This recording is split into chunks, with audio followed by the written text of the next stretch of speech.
আসসালামু আলাইকুম। সংবাদে আপনাদের সবাইকে স্বাগত জানাচ্ছি। আমি ফিরোজ তোহা। শুরুতেই সংবাদ শিরোনাম। দখলদার ইসরায়েলি বাহিনী, ইরান এবং ফিলিস্তিন ভয়াবহ যুদ্ধ চলছে। আর এই মুহূর্তে আমাদের হাতে এসছে যুদ্ধের ভয়ঙ্কর কিছু গুরুত্বপূর্ণ আপডেট সংবাদ। প্রথমেই জানাবো, পরমাণু ইস্যুতে ওয়াশিংটন তেহরানের তৃতীয় বৈঠক বসছে ওমানে। যুক্তরাষ্ট্র এবং ইরানের মধ্যে পারমাণবিক কর্মসূচি নিয়ে দুইটি বৈঠকে কোনো সুরাহা না হয় আবারও তৃতীয় বৈঠকে বসছে ওমানে। তবে যুক্তরাষ্ট্র থেকে বলা হয়েছে, ইরান যদি পারমাণবিক কর্মসূচি স্থগিত না করে তাহলে ইরানে যুক্তরাষ্ট্র এবং ইসরায়েল মিলে সামরিক হামলা চালাবে। কিন্তু ইরান বলছে ভিন্ন কথা। ইরান বলছে তারা তাদের লক্ষ্য থেকে বিচ্যুতি হবে না। এরপর জানাবো, ইসরায়েল ফিলিস্তিনিদের মধ্যে নতুন যুদ্ধবিরতির প্রস্তাব কার্যকর হলে যা হবে। গাজা উপত্যকায় যুদ্ধবন্ধের লক্ষ্যে নতুন করে একটি যুদ্ধবিরতির পরিকল্পনার প্রস্তাব করেছে কাতার ও মিশরের মধ্যস্থতাকারীরা। এই আলোচনার সঙ্গে সংশ্লিষ্ট এক জ্যেষ্ঠ ফিলিস্তিনি কর্মকর্তা বিবিসিকে এ বিষয়টি জানিয়েছে। কর্মকর্তার তথ্য মতে নতুন এই প্রস্তাব কার্যকর হলে 5 থেকে 7 বছর স্থায়ী হবে যুদ্ধবিরতি। এ বিষয়ে গুরুত্বপূর্ণ সংবাদ জানাবো, সঙ্গেই থাকুন। এদিকে গত 24 ঘন্টায় 52 ফিলিস্তিনি নিহত। গাজায় হামলা আরও জোরদারের নির্দেশ নেতানিয়াহুর। ফিলিস্তিনে অবরুদ্ধ গাজা ভূখণ্ডে দখলদার ইসরায়েলি হামলায় কমপক্ষে আরও 52 জন নিরীহ ফিলিস্তিনি নিহত হয়েছে। আহত হয়েছে আরও অনেকেই। এর ফলে অবরুদ্ধ এই উপত্যকাটিতে নিহতের সংখ্যা 51,500 ছাড়িয়ে গেছে। জানাবো, 40 বছর পর ভারতীয় প্রধানমন্ত্রী হিসেবে কেন জেদ্দায় গেলেন মোদি। গত 4 দশক পর ভারতীয় প্রথম প্রধানমন্ত্রী হিসেবে সৌদি আরবের জেদ্দায় পা রেখেছেন নরেন্দ্র মোদি। দীর্ঘ দিন পর দেশটির কোনো প্রধানমন্ত্রীর এই সফরকে তাই উল্লেখযোগ্য মাইল ফলক হিসেবে দেখা হচ্ছে। আজ দুই দেশের সফরে জেদ্দা বিমানবন্দরে অবতরণ করেন নরেন্দ্র মোদিকে বহনকারী বিমানটি। এবং সর্বশেষ জানাবো, ঢাকা কলেজ ও সিটি কলেজ শিক্ষার্থীদের মধ্যে সংঘর্ষ। রাজধানীর ধানমন্ডিতে ঢাকা কলেজ ও ঢাকা সিটি কলেজ শিক্ষার্থীদের মধ্যে দফায় দফায় সংঘর্ষ হয়েছে। মঙ্গলবার বেলা 11:30টার পরে সংঘর্ষের ঘটনা ঘটে। বর্তমানে ওই এলাকায় থমথমে পরিস্থিতি বিরাজ করছে। খবর পেয়ে পরিস্থিতি নিয়ন্ত্রণে ঘটনাস্থলে পুলিশ সদস্যদের উপস্থিত হতে দেখা গেছে। তবে ঢাকা কলেজ ও সিটি কলেজে সংঘর্ষের ঘটনায় ওই এলাকায় যানবাহন চলাচল স্বাভাবিক রয়েছে বলে জানা গেছে। প্রিয় দর্শক, এতক্ষণ শুনছিলেন সংবাদ শিরোনাম, এবারে বিস্তারিত। তবে তার আগে বন্ধুরা, অনুরোধ থাকবে এই সংবাদটিতে একটি লাইক দিন। এই চ্যানেলে আপনি নতুন হয়ে থাকলে আমাদের সংবাদটি দেখতে দেখতে চ্যানেলটি সাবস্ক্রাইব করে রাখুন। কমেন্ট করে বন্ধুরা আপনার মূল্যবান মতামত জানিয়ে দিন আপনি বিশ্বের কোন দেশ থেকে বা বাংলাদেশের কোন স্থান থেকে আমাদের সংবাদটি দেখছেন এবং শুনছেন। আর বন্ধুরা, গাজা যুদ্ধে আপনি যদি নিরীহ ফিলিস্তিনিদের ভালোবেসে থাকেন, কমেন্টে ইয়েস লিখে বিশ্ববাসীকে জানিয়ে দিন। এই সংবাদটি আপনার সোশ্যাল মিডিয়া ফেসবুকে বন্ধুদের মাঝেও শেয়ার করে দিন, যাতে করে তারাও আমাদের এই আপডেট সংবাদ জানতে পারে। এবারে বিস্তারিত।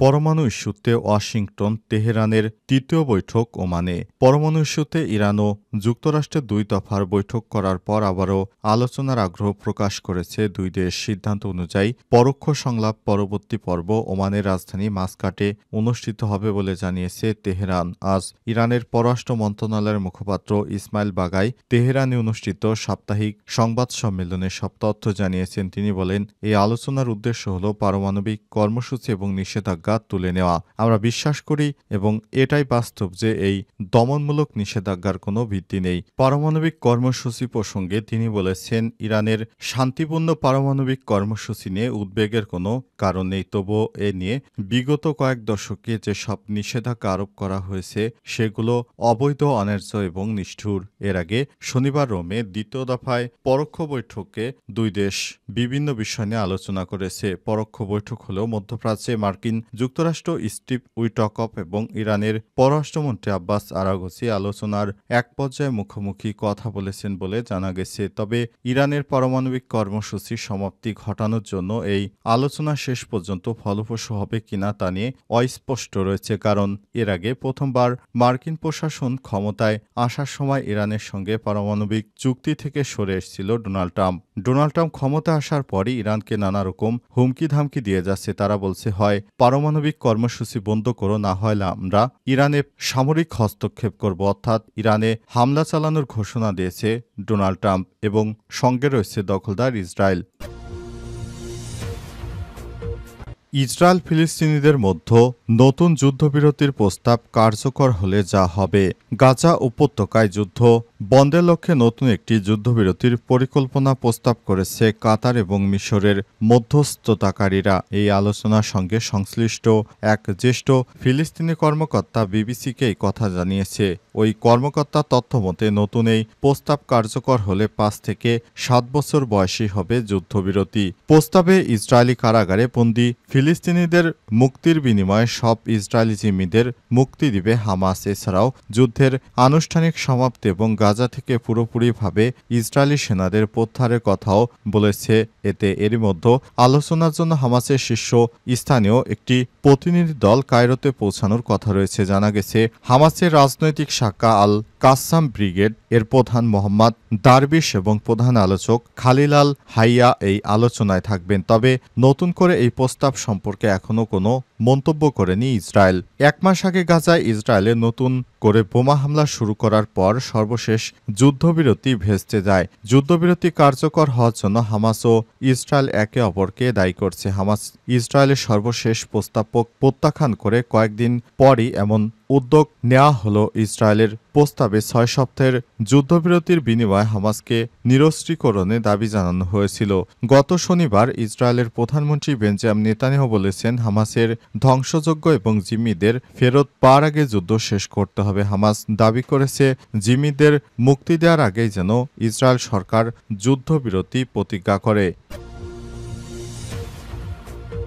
গাজায় হামলা আরও জোরদারের নির্দেশ নেতানিয়াহুর। ফিলিস্তিনের অবরুদ্ধ গাজা ভূখণ্ডে ইসরায়েলি হামলায় কমপক্ষে আরও 54 জন ফিলিস্তিনি নিহত হয়েছে, আহত হয়েছে আরও অনেকেই। এর ফলে অবরুদ্ধ এই উপত্যকাটিতে নিহতের মোট সংখ্যা 51,700 ছাড়িয়ে গেছে। গত 18 মার্চ থেকে গাজায় নতুন করে ইসরায়েলি হামলা শুরু হওয়ার পর থেকে প্রায় 1,800 ফিলিস্তিনি নিহত হয়। এমন অবস্থায় গাজায় আক্রমণ আরও জোরদারের নির্দেশ দিয়েছে ইসরায়েলের প্রধানমন্ত্রী বেঞ্জামিন নেতানিয়াহু। আজ পৃথক প্রতিবেদনে এই তথ্য জানিয়েছে বার্তা সংস্থা আনাদুলো এবং সংবাদ মাধ্যম আল জাজিরা।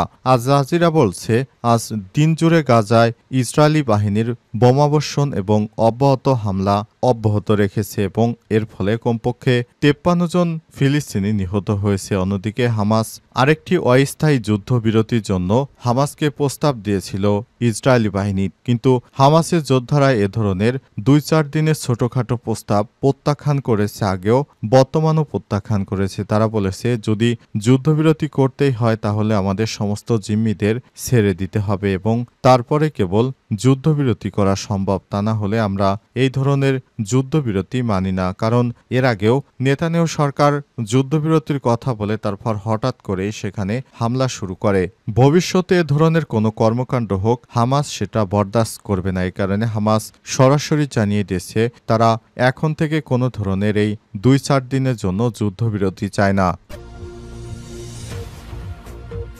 ঢাকা কলেজ ও সিটি কলেজ শিক্ষার্থীদের মধ্যে সংঘর্ষ। রাজধানীর ধানমন্ডিতে ঢাকা কলেজ ও ঢাকা সিটি কলেজ শিক্ষার্থীদের মধ্যে সংঘর্ষের ঘটনা ঘটেছে। আজ 22 এপ্রিল বেলা 11টার পরে সংঘর্ষের ঘটনা ঘটে। বর্তমানে ওই এলাকায় থমথমে পরিস্থিতি বিরাজ করছে। খবর পেয়ে পরিস্থিতি নিয়ন্ত্রণের ঘটনাস্থলে পুলিশ সদস্যদের উপস্থিত হতে দেখা গেছে। তবে ঢাকা কলেজ ও সিটি কলেজের সংঘর্ষের ওই ঘটনায় এলাকায় যান চলাচল স্বাভাবিক রয়েছে বলে জানা গেছে আজ ঢাকা কলেজের এক শিক্ষার্থীকে মারধর করে সিটি কলেজের শিক্ষার্থীরা। এই ঘটনায় ঢাকা কলেজের বিভিন্ন ফেসবুক গ্রুপে ছড়িয়ে পড়ে। ধারণা করা হচ্ছে ওই ঘটনার জেরেই এই হামলার ঘটনা ঘটতে পারে।